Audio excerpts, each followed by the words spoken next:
한마디의 말이 한 권의 책보다 훨씬 더 깊은 인상을 줄 때가 있습니다. 꽤 오래된 일인데요. 그 뉴스에서 2013년 도쿄올림픽 유치를 위한 그 프레젠테이션 영상을 본 적이 있습니다.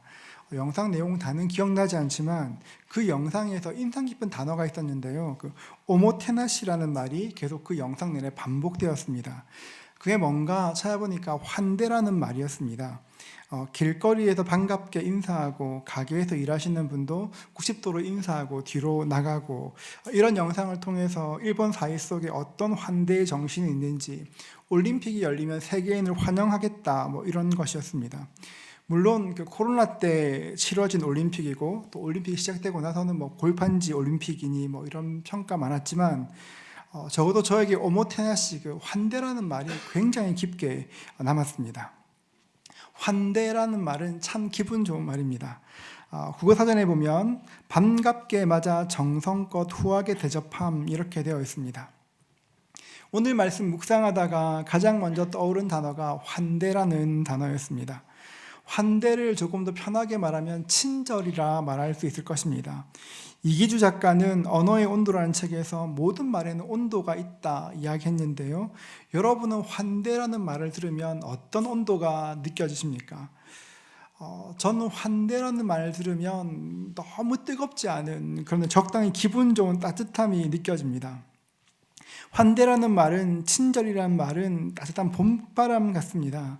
추운 겨울을 견딘 나무에서 싹이 나고 꽃을 틔우게 하는 봄바람 같은 말이고, 씨앗을 키우고 새싹을 일으키는 따뜻한 바람입니다. 이제 또 봄바람이 불어오겠지만 봄바람은 모든 것을 새롭게 일깨우는 힘이 있습니다. 환대도 그렇습니다. 유명한 수필가인 리 헌트는 힘 자체가 갖고 있는 힘은 친절함이 가지고 있는 힘의 절반에도 미치지 못한다, 이렇게 말하기도 했습니다. 친절의 사랑이 있고 친절의 온유함이 있습니다. 사랑은 사람을 끌어당기지만 친절은 사람을 행복하게 만듭니다. 오늘 말씀해 보면 친절이, 환대가 우리 삶에 어떻게 작용하는지를, 어떤 일을 일으키는지를 잘 알 수 있습니다. 8절은 이렇게 말합니다.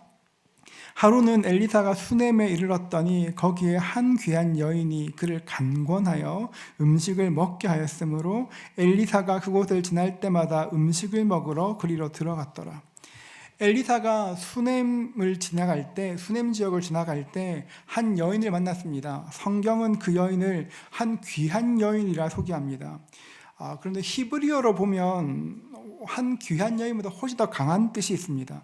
부요하고 강인하고 사려 깊고 영향력 있는 그런 여인이었습니다. 우리는 지난주에 선지생도의 아내 이야기를 나누었는데요. 선지생도의 아내는 가난했습니다. 남편이 죽고 어려움 당한 형편이었습니다. 하나님은 언제나 가난한 사람, 소외된 사람에게 관심을 가지고 계십니다. 그렇다고 해서 부유한 사람, 평안한 사람, 평범한 사람에게는 별 관심이 없는 그런 분 아니십니다. 하나님은 누구나 상관없이 모든 분들을 사랑하고 아끼십니다. 사실 세상 모든 사람들은 겉보기에는 달라 보이지만 다 나름대로의 문제를 가지고 있지 않습니까?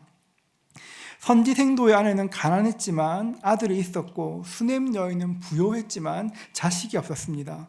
겉으로 볼 때는 잘 모르지만 모든 사람에게는 나름대로의 문제가 있고 아픔이 있습니다. 엘리사가 수넴 지역에 이르렀을 때 한 귀한 여인이 엘리사를 간권했다 말합니다.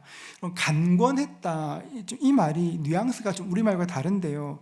간권하다, 간절히 권하다, 이렇게 할 수 있겠지만 히브리어 성경을 보면 이 말은 이기다, 승리하다, 그런 뜻이 있습니다. 그러니까 간권하다, 이 말은 엘리사를 이겼다, 그런 뜻입니다. 성경을 보면 엘리사는 굉장히 내성적인 사람이었습니다. 요즘 흔히 하는 표현으로 하면 대문자 아이 같은 그런 사람이었습니다. 여인이 호의를 베풀었지만 엘리사는 몇 번이나 계속 사양했습니다. 근데 엘리사는 늘 그랬습니다. 적국인 나아만 장군이 엘리사에게 찾아왔습니다. 나아만 장군에게는 한센병이 있었습니다. 한센병은 완치되는 병이 아닙니다. 병의 진행을 멈출 수 있지만 예전 상태로 되돌릴 수는 없습니다. 그런데 하나님의 은혜로 병을 고쳤습니다. 단순히 병을 고친 것뿐 아니라 아기 피부처럼 훨씬 더 좋은 피부로 만들었습니다. 나아만 장군은 엘리사를 만나기 전에 많은 선물을 가지고 왔습니다. 예물을 가지고 왔습니다. 고침받은 후에 드리기 위해서 또 더 큰 선물도 준비했습니다. 그런데 엘리사는 한사코 그 모든 것 다 거절했습니다. 엘리사는 그런 사람이었습니다. 누구의 도움도 바라지 않았고 그냥 두면 되는 그런 사람이었습니다. 그런데 수넴 여인이 엘리사를 간권했습니다. 이겼습니다. 자기의 친절을 받아들이게 했습니다. 성경에는 그 여인이 어떻게 엘리사를 간권했는지 그 방법이 기록되어 있지 않지만 짐작할 수 있는 것이 있습니다. 9절은 이렇게 말합니다. 여인이 그의 남편에게 이르되 항상 우리를 지나간 이 사람은 하나님의 거룩한 사람인 줄을 내가 아노니. 수넴 여인은 남편에게 이 사람은 엘리사는 하나님의 거룩한 사람인 줄을 내가 안다 말합니다. 이 말이 남편에게 저 목사님 진짜 좋아 이런 수준이 아닙니다. 여러분, 안다는 것은 지식적으로만 아는 것이 아니라 실천적이고 경험적으로 아는 것입니다. 하나님의 거룩한 사람인 줄 안다, 이것은 사실 그녀에게는 신앙 고백과 같았습니다. 성경을 보면 하나님의 사람이란 말이 총 6번 사용되는데 거룩한 하나님의 사람, 그러니까 이쉬 카도시 엘로힘, 이 말은 모든 성경을 통틀어 딱 이 여인만 사용합니다. 지난주에 말씀을 나누었던 선지생도의 아내도 처음부터 엘리사에게 하나님의 사람이라 부르지 않았습니다. 적은 기름병으로 다 채우고 기름이 그쳤을 때 그제서야 그 능력을 보고 저분 하나님의 사람이구나 했었습니다. 그런데 이 여인은 자신과 어떤 일이 없었음에도 불구하고 처음부터 저분 하나님의 사람이지 알고 있었습니다. 이게 왜 중요하냐 그렇게 하면 엘리사 시대 사람들은 하나님을 별로 인정하지 않았습니다. 엘리사의 선생님의 엘리야가 하늘을 가르고 불을 내리고 놀라운 일을 행했지만 사람들은 여전히 하나님을 무시했습니다. 하나님을 무시하고 하나님의 사람을 멸시하는 세상이었습니다. 열왕기하 2장 23절은 이렇게 말합니다. 엘리사가 거기서 베델로 올라가더니 그가 길에서 올라갈 때에 작은 아이들이 성읍에서 나와 그를 조롱하여 이르되 대머리여 올라가라 대머리여 올라가라 하는지라. 이런 농담하면 안 되는 말인데 했습니다. 엘리야가 베델로 올라갈 때 작은 아이들이, 히브리어 성경 보면 청년들이 엘리사를 조롱했습니다. 대머리여 올라가라 대머리여 올라가라. 당시 선지자들은 이렇게 머리를 밀어 민머리로 다녔습니다. 대머리여 올라가라, 그 말은 너희 선생님 엘리야가 하늘로 올라간 것처럼 너도 한번 올라가봐 말하는 것입니다. 너도 한번 올라가봐, 야 이 대머리야, 야 이 예수쟁이야, 노골적으로 조롱하는 말이었습니다. 그리고 이 말은 동시에 엘리사의 외모를 비하하는 말이고 무시하는 말이기도 하였습니다. 여러분, 그런데 우리가 아는 것처럼 언제나 사람을 만날 때, 대할 때 외모를 가지고 함부로 판단하면, 외모를 가지고 함부로 사람을 판단하면 정말 실수하기 쉽습니다. 아니, 거의 실수하게 됩니다. 1885년 여름 빛바랜 줄무늬 드레스를 입은 부인과 후줄근해 보이는 양복을 입은 부부가 하버드 대학의 총장 사무실에 찾아갔습니다. 미리 약속하지 못해 미안하다 말하고 총장을 좀 만나고 싶다 이야기했습니다. 비서는 초라해 보이는 그 부부를 보며 총장님 너무 바쁘시니까 약속 없이 못 만납니다 얘기했습니다. 오늘 바쁘시다 얘기했습니다. 그러자 부인이 정말 중요한 얘기 있으니까 조금만 시간을 만들어 달라고 부탁했습니다. 그리고 몇 시간 동안이나 계속 거기에서 기다리고 있었습니다. 비서는 총장에게 보고했고 만나게 되었습니다. 총장을 만난 부인은 감정이 격양되어 말했습니다. 우리 아들이 몇 년 전에 하버드 대학에 입학했는데 1년밖에 못 다니고 병으로 세상을 떠났습니다. 그래서 가능하다면 학교에 아들을 기념할 수 있는 기념물 하나 세우고 싶다 얘기했습니다. 그 말을 듣고 총장이 말했습니다. 부인, 우리 학교를 다니다가 세상을 떠난 학생들의 동상을 세우다 보면 이 학교는 금방 공동묘지로 변할 겁니다. 안 됩니다. 그러자 급하게 말했습니다. 아닙니다. 저는 아들을 위해서 동상을 세우는 것이 아니라 아들의 이름으로 큰 건물 하나 기증하고 싶습니다. 이렇게 얘기했습니다. 겉으로 보기에 후줄근해 보이는 여인이 이런 말을 하니까 총장은 이 사람 물정 몰라 그렇구나 생각했습니다. 부인, 여기 보인 학교들을 한번 바라보십시오. 여기 보인 학교 건물들을 다 합하면 750만 달러가 넘습니다. 건물을 짓는 거 굉장히 돈 많이 드는 일입니다. 아무나 못합니다. 마음은 알겠지만 돌아가십시오. 이들을 이렇게 보내려고 했습니다. 부인은 아무 말 없이 총장을 바라보다 남편에게 말했습니다. 여보, 대학 하나 설립하는데 750만 달러만 있으면 되는 모양이군요. 우리 그러지 말고 아들을 위해 대학 하나 세웁시다. 그 말을 듣고 남편은 고개를 끄덕이며 일어섰습니다. 그들의 고향인 캘리포니아로 돌아갔습니다. 허름한 모습에 말없던 그 남편은 철도 건설업자이자 캘리포니아의 주지사와 상원 의원을 지낸 릴러드 스탠포드였고, 그 스탠포드의 아들이 장티푸스로 대학을 떠났습니다. 그 아들을 기념하기 위해서, 기리기 위해서 대학에 큰 돈을 기부하려고 했는데 하지 못하였습니다. 그 돈으로 대학을 세웠는데 그 대학이 지금 미국 서부의 최고의 명문 중의 하나인 스탠포드 대학입니다. 이 학교를 설립하고 나서 스탠포드가 이런 말을 남겼다고 합니다.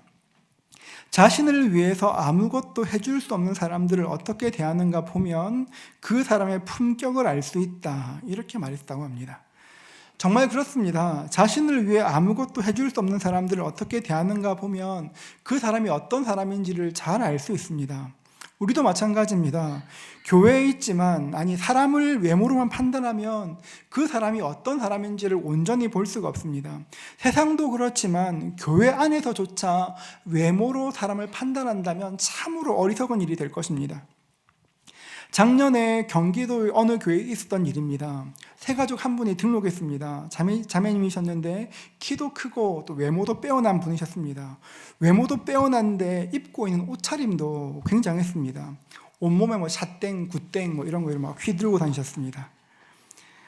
세 가족을 수리하고 나서 적극적으로 교회를 섬기셨습니다. 성가대도 섬기시고 교회 구제사업도 열심히 하셨습니다. 교회 다닌 지 얼마 안 되었지만 교회에서 꽤 좋은 평판들을 얻게 되었습니다. 그렇게 한 10개월쯤 지났습니다.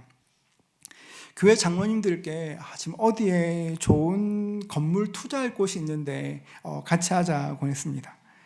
성가대에서는 내가 기가 막힌 종목 나만 아는 게 있는데 같이 투자하자 말했습니다. 거의 1년 동안 열심히 교회를 섬기고 외모도 번듯하니까 사람들이 의외로 호감을 가지고 그 말에 반응했습니다. 그런데 우리가 예상하는 것처럼 그 끝이 참 안 좋았습니다. 함께 건물에 투자했던 사람은 큰 손해를 보게 되었고, 함께 주식에 투자했던 분도 큰 손실을 입게 되었습니다. 그리고 결정적으로 그 일 때문에 교회에 큰 분란이 생겼습니다. 그제서야 알아보니 그분은 상습적으로 교회에서 사람들을 모아 사업하시는 그런 분이셨습니다. 여러분, 지금만 그런 것이 아닙니다. 야고보서 2장 2절부터 4절은 이렇게 말합니다.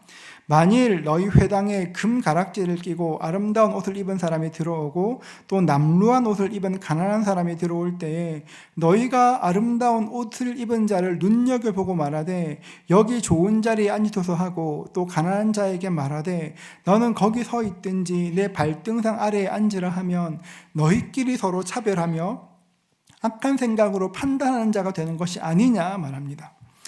우리가 가장 동경하는 초대교회, 처음 교회가 시작되었을 때도 지금처럼 똑같은 일이 있었습니다. 여러분, 겉으로 사람들을 함부로 판단하지 마십시오. 저 사람 좀 저런 같아, 그런 같아, 그러지 마십시오, 여러분. 세상은 가진 것으로 사람을 평가합니다. 좋은 집은 비싼 집이고 좋은 옷은 비싼 옷입니다. 좋은 배우자, 돈 잘 버는 배우자입니다. 대놓고 말하지 않지만 여러분의 자녀의 배우자 될 사람이 벌이가 시원치 않다 말하면 선뜻 결혼 승낙하기 쉽지 않습니다. 야고보서에 나오는 아름다운 옷은 비싼 재료로 만들어진 옷입니다. 금가락지, 요즘 말로 하면 다이아몬드 반지 같은 것입니다. 어느 누구도 가진 것으로 사람을 평가하면 안 되는데 세상이 그렇다 보니까 사람들이 교회 안에서도 똑같은 시선으로 평가하곤 합니다. 야고보서 2장 3절은 이렇게 말합니다. 너희가 아름다운 옷을 입은 자를 눈여겨보고 말하되, 눈여겨본다고 이야기합니다. 아름다운 옷을 입은 사람을 눈여겨본다 말합니다. 눈여겨본다는 말을 그리스어로 오면 존경하는 눈으로 바라보다 이런 뜻이 있습니다. 아름다운 옷 입은 사람은 존경의 눈으로 바라봅니다. 사회적으로 높은 자리에 있는 사람들을 존경의 눈으로 바라봅니다. 세상이 다 그렇게 하니까 교회에서도 그렇게 하려고 합니다. 여러분, 그런데 교회는 그런 곳이 되면 안 됩니다, 여러분. 여러분, 교회 올 때 너무 힘주고 안 오셔도 됩니다, 여러분. 좀 수수하게 오셔도 됩니다. 교회 오실 때 누가 봐도 알만한 스카프로 큼직하게 두르시고 큰 가방 메고 그런 것이 아니라 힘 좀 빼고 교회 오셔도 됩니다. 교회는 내가 가진 것을 자랑하는 곳이 아닙니다. 여러분, 예수 믿는 사람들이 가장 존경해야 될 것이 무엇입니까? 예수 믿는 사람이 가장 이렇게 좋아해야 되는 것이 무엇입니까? 우리가 가장 사모해야 될 것이 무엇입니까? 예수 믿는 사람에게는 예수보다 중요한 것은 아무것도 없습니다. 예수를 믿는 모든 사람들에게 예수보다 중요한 것은 없습니다. 여러분, 예수 믿는 사람은 누구에게서든 예수님을 볼 수 있어야 합니다. 예수님 안에 있는 그 고상함 볼 수 있어야 합니다. 눈에 보이는 이 땅의 물질보다 보이지 않지만 높은 가치를 지닌 것들을 볼 수 있어야 합니다. 여러분, 초대교회 때 처음 교회가 시작되었을 때 그때 성도님들이 만나면 이렇게 인사했다고 합니다. 내 안에 계신 예수님께서 당신 안에 계신 예수님께 인사합니다. 옆 사람과 인사해 볼까요? 내 안에 계신 예수님께서 당신 안에 계신 예수님. 자, 여러분, 잠시만 여러분. 갑자기 왜 이러시는 거죠? 옆 사람 보시면서 한번 더 친절하게 인사하시겠습니다. 내 안에 계신 예수님께서 당신 안에 계신 예수님께 인사합니다. 시작.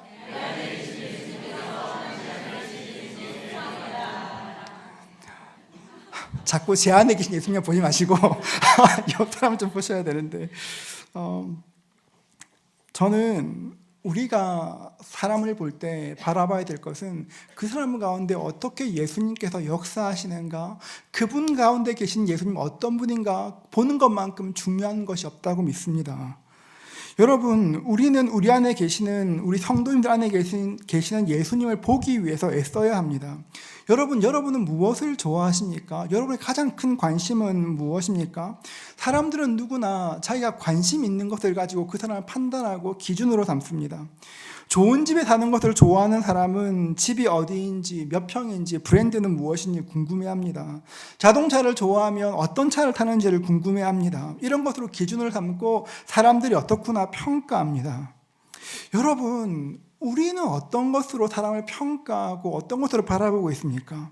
저는 우리가 가장 좋아하는 것이 예수님 될 수 있기를 주의 이름으로 축복합니다.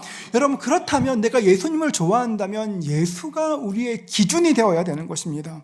성도님 안에 계신 예수님을 볼 수 있어야 합니다. 지금 저분 안에 예수님께서 어떤 일을 행하시는지 볼 수 있는 눈이 열려야 되는 것입니다. 또 하나 마찬가지입니다, 여러분. 세상에서 예수 없는 사람들을 볼 때, 저 사람 마음에 예수가 없구나 안타까워할 수 있어야 합니다. 내 안에 예수가 기준되지 않는 사람은 저 사람 가운데 예수가 없어 죽어가도 아무런 관심도 없이 그냥 지나가는 것입니다. 여러분, 그 마음에 예수 없는 사람을 보면 가슴 아파해야 합니다. 그래야 우리가 예수님 닮은 삶을 살아낼 수가 있는 것입니다. 좋은 사람이 찾아오는 것은 큰 은혜입니다. 좋은 사람이 찾아오면 계속해서 찾아오도록 해야 하고 그 사람이 머물도록 해야 합니다. 엘리사 참 좋은 사람이었습니다. 하나님께서 엘리사와 함께 하셨습니다. 좋은 사람이 찾아오는 것은 은혜이지만 그 사람이 곁에 머물게 하는 것은 친절입니다. 좋은 사람이나 좋은 것들은 자기를 소중히 여겨주는 사람 곁에 머물게 되어 있습니다. 제가 목회를 하면서 경험하게 되는 것은 누구에게나 좋은 사람이 찾아오고 좋은 것들이 찾아온다는 것입니다. 정말 그렇습니다. 다 좋은 사람이 찾아오고 좋은 것들이 찾아옵니다. 때는 다를 수 있지만 누구에게든 좋은 사람이 찾아오고 좋은 것들이 찾아옵니다. 그런데 문제는 그것을 알아볼 수 있는 능력이 없다는 것입니다. 아무리 좋은 것이 찾아와도 자기가 생각한 것과 조금만 모양이 다르면 못 알아봅니다. 진짜 하나님께서 좋은 기회를 딱 주셨는데 내가 원하던 그게 아니면, 내가 그리던 것이 아니면 잡지를 못합니다. 알아보지 못하니 잡을 수 없고 머물게 할 수도 없습니다. 수넴 여인은 자기 곁에 있는 좋은 것을 알아보았습니다. 그리고 적극적으로 친절을 베풀었습니다. 10절을 보면 청하건대 우리가 그를 위하여 작은 방을 담 위에 만들고 침상과 책상과 의자와 촛대를 두사이다. 그가 우리에게 이르면 거기에 머물리이다 하였더라. 여러분 이렇게 담에다가 이렇게 방을 하나 만들었습니다. 그리고 방에 여러 가지 세팅하였습니다. 어떻게 보면 과할 만한 친절입니다. 그런데 수냄 여인은 기회가 있을 때 힘을 다해 환대하였습니다. 우리가 이 말씀에서 기억해야 될 영적 원리가 하나 있습니다. 마태복음 10장 42절인데요. 우리 마태복음 10장 42절 함께 한번 읽어보도록 하겠습니다.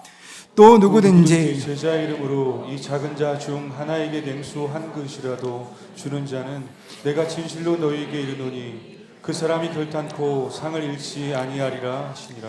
마태복음에서 말하기를 예수님의 이름으로, 제자의 이름으로, 예수님 이름으로, 예수님 때문에와 같은 말입니다. 누구든지 예수님 때문에 이 작은 자 중 하나에게 냉수 한 그릇이라도 대접하면 결단코 상을 잃지 않을 것이라 말씀하십니다.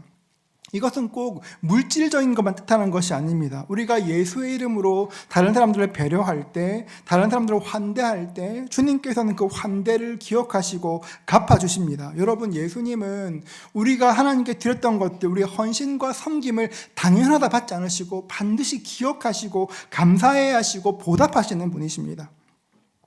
엘리사는 수냄 여인의 호의가 너무 감사해서 혹시 나한테 부탁할 것이 있는지 물었습니다. 그러자 부탁할 것이 없다고 말합니다. 저는 하나님의 사람인 당신을 섬기는 것만으로 만족한다 말합니다. 그때 엘리사의 사환 게하시가 말합니다. 선생님, 이 집에 아들이 없습니다. 고대 사회에서 결혼한 여인에게 아들이 없다는 것은 치명적인 핸디캡이었습니다. 그 말을 듣고 엘리사가 말합니다. 16절을 보면 엘리사가 이르되 한 해가 지나 이때쯤 내가 아들을 안으리라 하니 여인이 이르되 아니로소이다. 내 주 하나님의 사람이여 당신의 계집종을 속이지 마옵소서 하니라. 여러분, 자신이 그렇게 신뢰한 하나님의 사람이 내년 이때쯤 아들이 있을 것이라 말하면 이제껏 보여준 대로 모습이라고 하면 아멘 아멘 감사합니다 할 텐데 지금 말하기를 자기를 속이지 말라고 말합니다. 왜 이런 반응을 보였을까요? 아브라함과 사라처럼 나이가 너무 많아? 그럴 수도 있습니다. 성경에 나이가 많다 기록하니까요. 그런데 28절을 보면 또 다른 이유를 추측할 수 있습니다. 28절을 보면 여인이 이르되 내가 내 주께 아들을 구하더이까 나를 속이지 말라고 내가 말하지 아니하더이까. 약속대로 아들을 얻었지만 갑자기 아들이 죽었습니다. 그때 말하기를 나를 속이지 말라고 말하지 않았습니까? 말합니다. 이 말씀의 행간을 보면 어쩌면 여인에게 아들이 있었을 수도 있을 것입니다. 그런데 어떤 이유로 먼저 세상을 떠났던 것 같습니다. 28절에 나오는 그 아들처럼 갑자기 병으로 세상을 떠났을 수도 있을 것입니다. 그러니까 아이를 다시 갖게 될 것이라 말해도 그 말이 좀처럼 믿어지지도 않고 환영하지도 않았습니다. 그런데 이 여인은 엘리사의 말을 믿지 않았습니다. 그 말을 거절했습니다. 그럼에도 불구하고 하나님께서는 그 환대를 기억하시고 호의를 기억하시고 약속하신 복을 주셨습니다. 아들을 주셨습니다. 잘 자라다가 정말 아들이 죽었습니다. 여러분, 그때 엘리사가 기도함으로, 간절히 기도함으로 죽었던 아들을 살리게 됩니다. 여러분, 근데 그 일이 끝이 아닙니다. 열왕기하 8장 1절부터 3절을 보면 이렇게 말합니다. 엘리사가 이전에 아들을 다시 살려준 여인에게 이르되 너는 일어나서 내 가족과 함께 거주할 만한 곳으로 가서 거주하라. 여호와께서 기근을 부르셨으니 그대로 이 땅에 7년 동안 임하리라 하니 여인이 일어나서 하나님의 사람의 말대로 행하여 그의 가족과 함께 가서 블레셋 사람의 땅에 7년을 울고 하다가 7년이 다음에 여인이 블레셋 사람의 땅에서 돌아와 자기 집과 전토를 위하여 호소하려 하여 왕에게 나아갔더라 말합니다. 엘리사가 이제 7년 동안 기근이 올 거라고 이야기합니다. 그러니까 블레셋으로 도망가 있다가 피해 있다가 7년 지나면 오라고 이야기했습니다. 7년 꽤 긴 시간입니다. 그 시간이 지나 돌아왔습니다. 그 7년 사이에 하나님의 사람 엘리사도 하나님 곁으로 갔습니다. 세상을 떠났습니다. 집에 갔더니만 자기 집에 다른 사람이 살고 있었고 자기 밭은 다른 사람이 씨 뿌리며 농사였습니다. 얼마나 황당한 일입니까? 수냄 여인은 자기의 집과 땅을 호소하기 위해서 왕에게 나아갔습니다. 8장 5절은 이렇게 말합니다. 게하시가 곧 엘리사가 죽은 자를 다시 살린 일을 왕에게 이야기할 때에 그 다시 살린 아이의 어머니가 자기 집과 전토를 위하여 왕에게 호소하는지라 게하시가 이르되 내 주 왕이요 이는 그 여인이요 저는 그 아들이니 곧 엘리사가 다시 살린 자니이다 하니 엘리사의 사환이었던 게하시가 왕 곁에 섰을 때에 수넴 여인에 대한 이야기를 하였습니다. 물었겠죠. 어떤 놀라운 일이 있었냐 물었을 때 수넴 여인의 아들을 살리는 이야기를 했을 때 그 여인이 아들과 함께 왕 앞에 나타난 것입니다. 6절은 이렇게 말합니다. 왕이 그 여인에게 물음에 여인이 설명한지라 왕이 그를 위하여 한 관리를 임명하여 이르되 이 여인에게 속한 것과 이 땅에서 떠날 때부터 이제까지 그의 밭의 소출을 다 돌려주라 하였더라. 왕이 여인에게 들은 것을 확인한 후에 모든 것 다 돌려주라고 말합니다. 여러분 이게 어떤 것이냐 그러면 엘리사가 하나님 곁으로 간 후에도 그 친절의 영향력, 그 베풀었던 친절과 환대가 사라지지 않고 남아서 역사하는 것입니다. 예수님의 표현대로 하면 제자의 이름으로 예수님 때문에 이 작은 자 중 하나에게 냉수 한 그릇이라 주는 자는 결코 그 상을 잃지 아니할 것이라 말씀하신 그 말씀이 여인의 삶에 이루어진 것입니다. 이것이 하나님의 법칙입니다. 예수님을 위해서 친절을 베푸는 것, 환대하는 것, 우리 주님 결코 잊지 않으십니다. 이것이 영적인 법칙입니다. 제가 2주간 말씀을 묵상하면서 하나님의 섭리에 참 놀랐습니다. 하나님께서 지금 우리에게 이렇게 환대하라고 친절을 베풀라고 말씀하신 이유가 뭘까요, 여러분? 왜 지금 이때 주님께서 이런 말씀을 주셨을까요? 그것은 지금 우리 모두에게 환대가 필요하기 때문에 그렇습니다.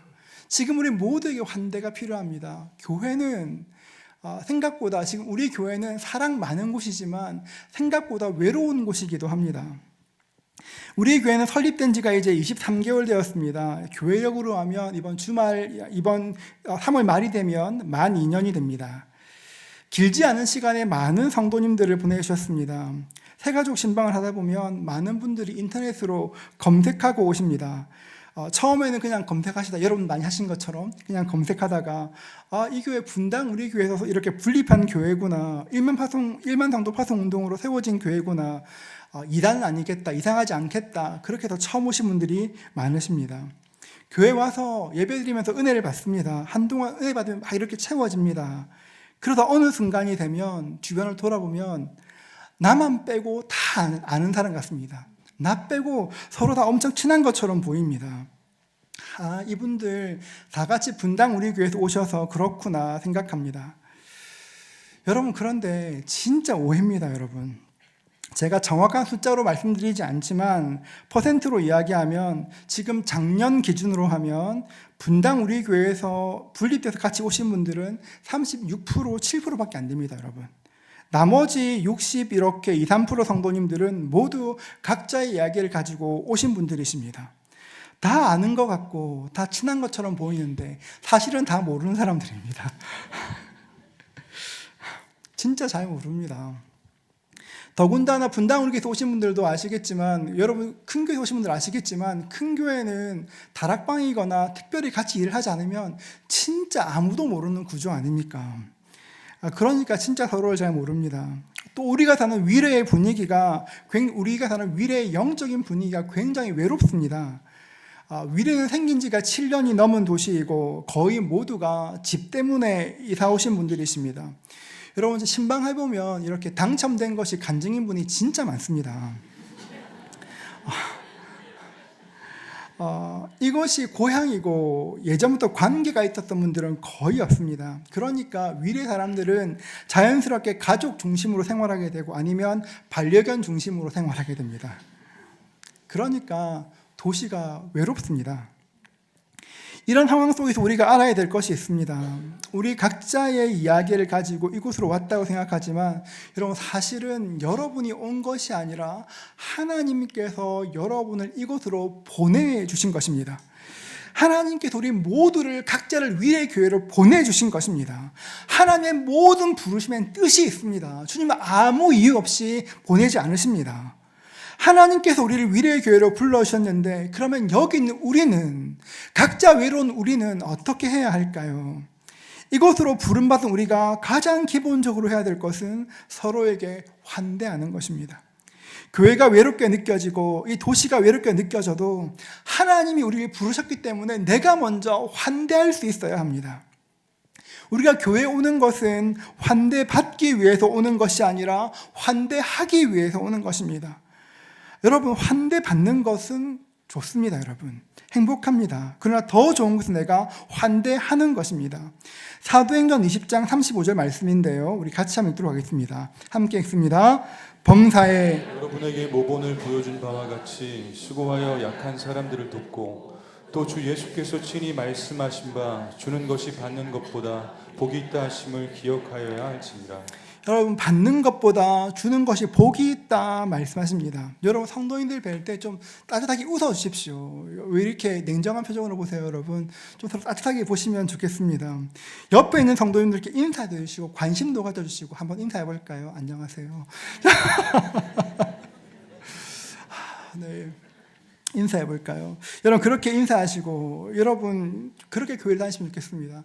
엘리베이터를 타면 여러분 어차피 3층에 내릴 건데 숫자만 보지 마시고 옆 사람한테 안부도 물어주시고 어떠셨냐 인사도 해보시고, 생전 처음 보는 사람에도 가족이니까요, 한 가족이니까 물어보십시오. 여러분, 사실 이 설교가 저한테 쉽지 않습니다. 왜냐하면 엘리사가 그 대문자 아이인 것처럼 저는 극아이입니다.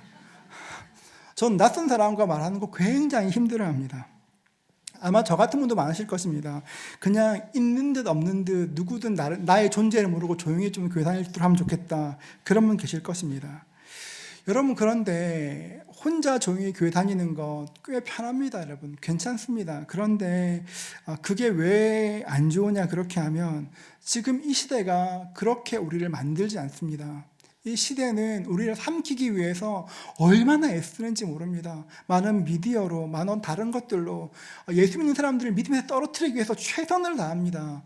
이때 성도들이 같이 연합하지 않고 공동체를 이루지 않고 함께 교제하지 못하면, 하나님의 나라를 이루어가지 못하면 이 세상 가운데 끝까지 영적인 싸움을 감당할 수가 없습니다. 그래서 우리가 함께 모여야 되는 것이고 함께 가족이 되어야 되는 것입니다. 우리의 힘만으로는 우리의 믿음을 지킬 수가 없습니다. 여러분, 그런데 제가 안타까운 것은 말씀하신 것처럼, 말씀드렸던 것처럼 우리 교회는 태생적으로 외로운 교회입니다.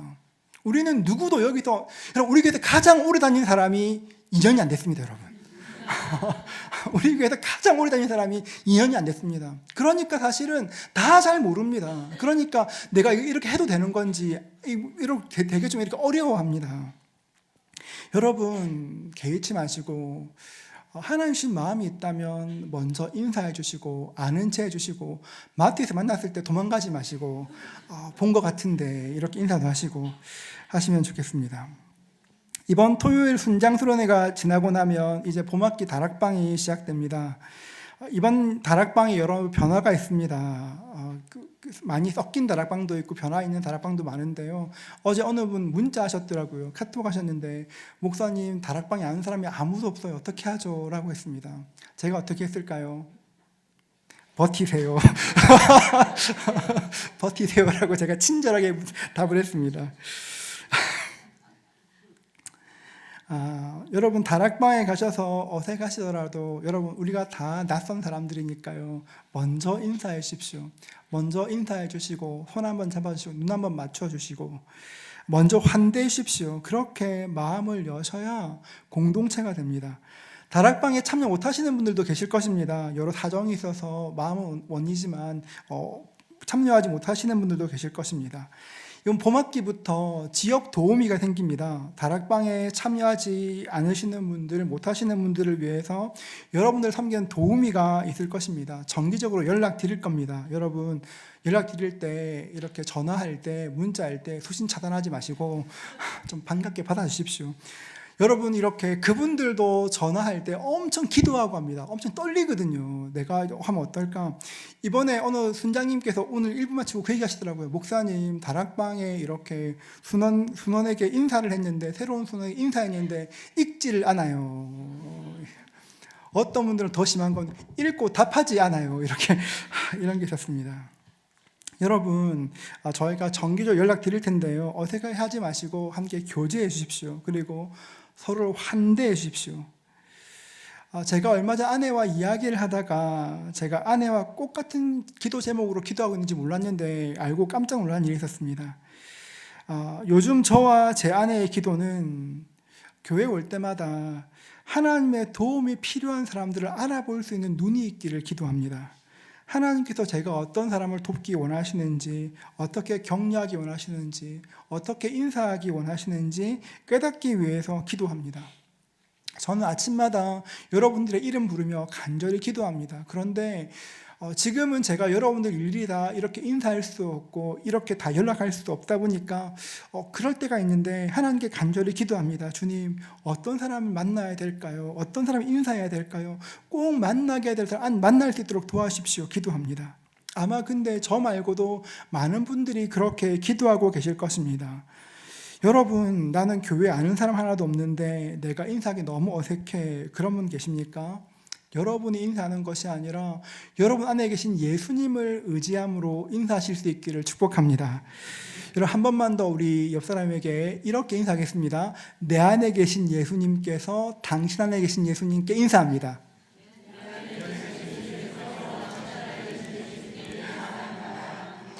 좀 웃으면 안 될까요?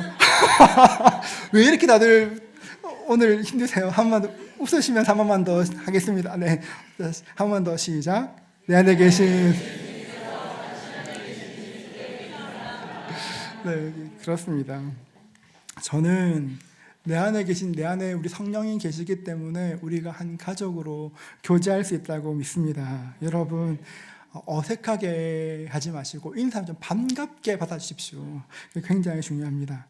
환대는 영어로 hospitality인데요. 이 단어가 라틴어 호스피티움에서 나온 단어입니다. 호스피티움의 어원이 뭐냐면 호스페스인데요. 이게 참 재밌는 단어입니다. 주인이란 호스트와 손님이란 게스트가 합쳐진 단어가 호스페스입니다. 환대, 제가 이 단어를 생각해 보니까 이 단어에 환대의 능력이 있구나 알게 되었습니다. 내가 환대를 베풀 때 손님과 주인의 경계가 무너집니다. 내가 환대를 베풀 때 그 사람을 안아줄 수 있고 그 사람을 격려할 수 있는 사람으로 변화됩니다. 그냥 나와 너가 아니라 우리가 되는 그런 놀라운 일이 생기는 것입니다. 저는 우리 모든 성도님들이 우리라고 말할 수 있으면 좋겠습니다. 우리라고 말할 수 있으면 좋겠습니다.